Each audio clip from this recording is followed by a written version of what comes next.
Unfortunately, Wooseok didn't make it to the Sound of Prada Korea event last night, along with some other brand ambassadors like Karina and Sana.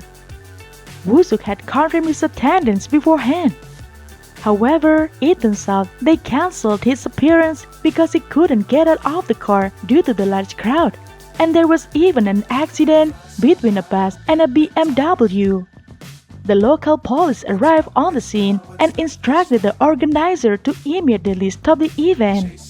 Fans are now asking Prada to apologize for the chaos.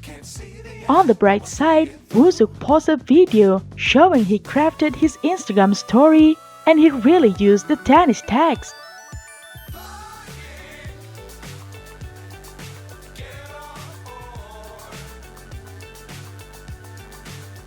Additionally, Subeoms feel blessed today with both new Wooseok and Hyeyoon content on the same day.